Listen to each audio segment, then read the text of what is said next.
Listen to what two of the greatest scientific minds in history said about the design and creation. Sir Isaac Newton.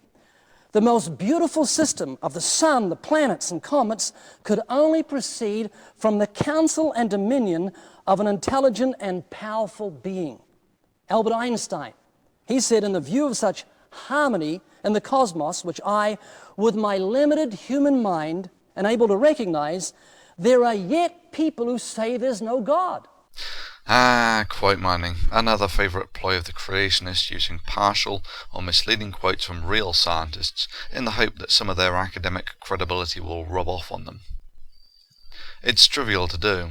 For instance, these are the words of the devoted creationist Kirk Cameron and his partner Rey Comfort. You guys who believe in God are idiots. You're small-minded people who are unintelligent. You don't think. There's no God. I'd rather go to hell than to believe in a megalomaniac like God.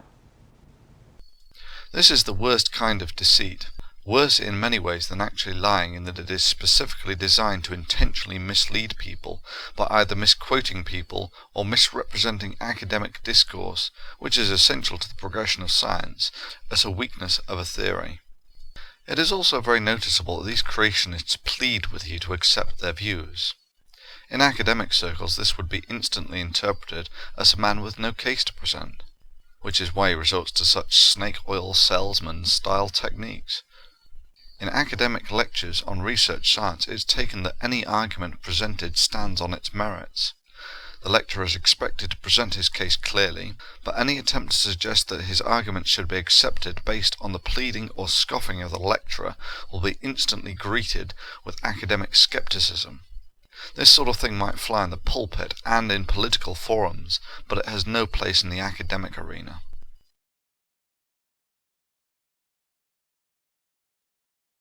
You know, if the Coca-Cola can was made, there must be a maker. When I look at a painting, how can I know there was a painter? Well, the painting is absolute 100% scientific proof there was a painter. Well, the building is absolute 100% scientific proof there was a builder. Yeah, tell it, brother. Just like rocks are 100% absolute proof of a rock-making god. Just like sunsets is 100% absolute scientific proof of a sunset-making factory. Yeah, just like a nearly perfectly spherical Mars is 100% absolute proof that there is a Mars maker. Oh yeah, that's right, I remember now. The reason we don't think that sunsets are made by a sunset-making god is because we understand the origin of sunsets. We can still say that God did it, it's just that that doesn't advance our understanding of the world any, and it's a path that leads to an intellectual dead end. If it's designed, there must be a designer. This statement is of course tautological, but the question is, how can you recognize design? For instance, crystals are among the most ordered objects in the universe, yet we do not instantly reach for a crystal-making god to try and explain the existence of these highly ordered structures. Again, the reason that we do not reach for a god to explain these structures is because we have a perfectly satisfactory naturalistic explanation of the origin of crystals. There is nothing wrong with a tautological statement that designed objects are designed.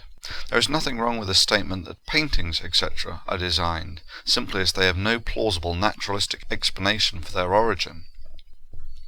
However, there is a naturalistic explanation for life. It's called evolution. And before the creationists start coming out with their unfounded tosh about how it's never been observed and so on, it's more than observed. The principle of evolution is used by the likes of engineers to design aerodynamic bodies. A sort of design without a designer. Indeed, even I myself have written such pieces of code.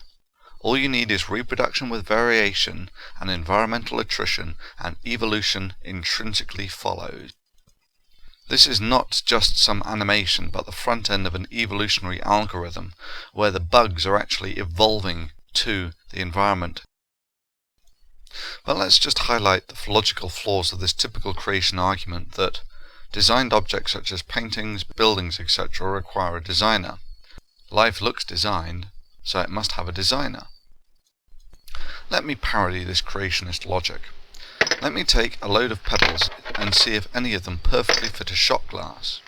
The answer is no. Indeed, I could keep on trying to get pebbles to fit this shot glass in perpetuity, and never find one that fits it perfectly. Indeed, I could happily conclude that the only way for a pebble to fit the shot glass perfectly is if it were designed to fit the shot glass. Liquids, however, fit the shot glass perfectly every time. So, by the creationist logic, the liquid must be designed to fit the glass. Now, the reason this argument is bogus, of course, is simply because the two objects being compared have different critical properties. In my case, I am comparing deformable matter such as liquids to solids, and drawing the bogus conclusion that liquids must be designed to fit the glass. In the creationist case, they are comparing objects that are known to be manufactured with objects that can evolve, that is, objects that suffer environmental attrition and reproduction with variation, and then drawing the bogus conclusion that life must be designed.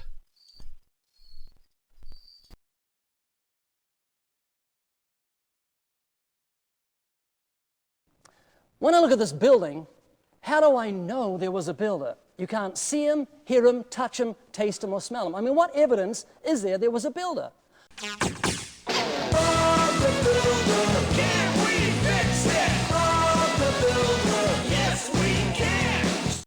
Yeah, that's right. You know there was a builder because you can see him, hear him, touch him, taste him, and smell him. Although few builders will allow it to go that far. But even if you couldn't see him, hear him, touch him, taste him, or smell him, you can watch builders building buildings all the time. And even if you couldn't do that, you could go down to the planning department and get the blueprints for the building, and get the date the building was erected on and how it was made. When I look at this building, how do I know there was a builder? You can't see him, hear him, touch him, taste him, or smell him. I mean, what evidence is there was a builder?